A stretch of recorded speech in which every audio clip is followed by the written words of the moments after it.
তারা বলছে অলরেডি শেখ হাসিনার পতন হয়ে গেছে।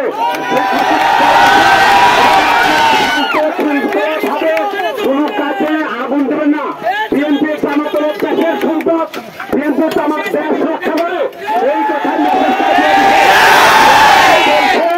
আমরা ক্ষমতা নিয়ে আনেছে। আপনারা শান্তিপূর্ণ ভাবে কর্মসূচি করেন, কোন জায়গায় আগুন দেবেন না। সম্পদারা মানে তো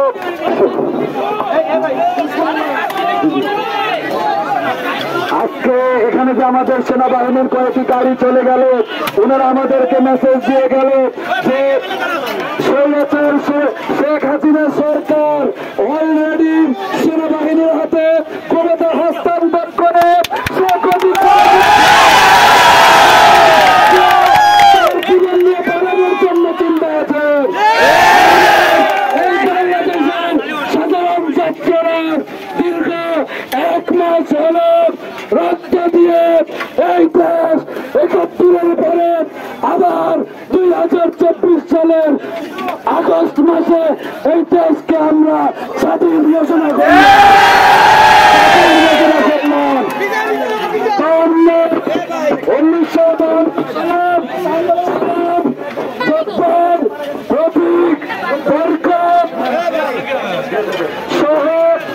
1969-এর গণঅভ্যুত্থান, 1971-এর স্বাধীনতা যুদ্ধ, 1989 স্বৈরাচার পতন এবং 2024 সালের স্বৈরাচার শেখ হাসিনার পতন বাংলাদেশে সাধারণ ছাত্র হাতে হয়েছে।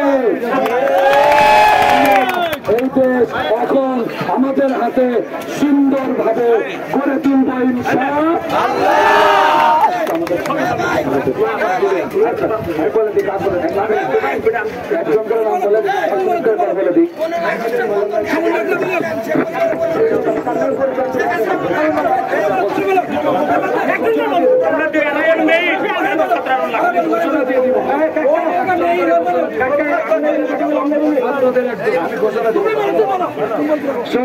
সাধারণ ছাত্র জনতা আমাদের সলন্নার বুকে গতকালকে 2 জন ছাত্র আমাদের ভাই এই দেশ স্বাধীন করার জন্য তাদের শরীরের সর্বোচ্চ ত্যাগ জীবন দিয়ে দিয়েছে। আজকে সিরাজগঞ্জ রোডকে সেই 2 জন ভাইয়ের নামে গোল চত্বর ঘোষণা করছি। সাধারণ ছাত্র ভাইরা আমাদের এখানে কিছু সমন্বয়ক রয়েছেন এবং আমাদের এখানে কিছু অন্য সংগঠনের লোকজন রয়েছে। আমরা 1 মিনিট করে সবাইকে কথা বলতে দিব, 1 মিনিট করে সবাইকে আপনাদের উদ্দেশ্যে কথা বলতে দিব। এখন কথা বলবেন আমাদের হেলাল ভাই। বিসমিল্লাহির রহমানির রহিম। হাজার রক্তের লাশের বিনিময় শেখ হাসিনার পতন হয়েছে। আজকে 1952 সালে রফিক জব্বার এবং 24-এ আবু সাহেব সহ যারা হাজারো ছাত্র জনতা রক্ত দিয়ে আমাদের এই দেশ স্বাধীন করলো, ভারত মুক্ত করলো এবং ছাত্রদেরকে এবার যে ভূমিকা রাখার জন্য ছাত্রদেরকে আমাদের হাটিকুমরা ইউনিয়ন বিএনপির পক্ষ থেকে তাদেরকে অশেষ ধন্যবাদ এবং তারা সামনে নেতৃত্ব তারাই থাকবে ইনশাল্লাহ। সাধারণ ছাত্র ভাইরা ঢাকা রোডে আসেন, ছাত্র ভাইরা ঢাকা রোডে আসেন, ঢাকা রোডে এদিকে এদিকে এদিকে এদিকে ঢাকা রোডে আসেন, চলে গেছেন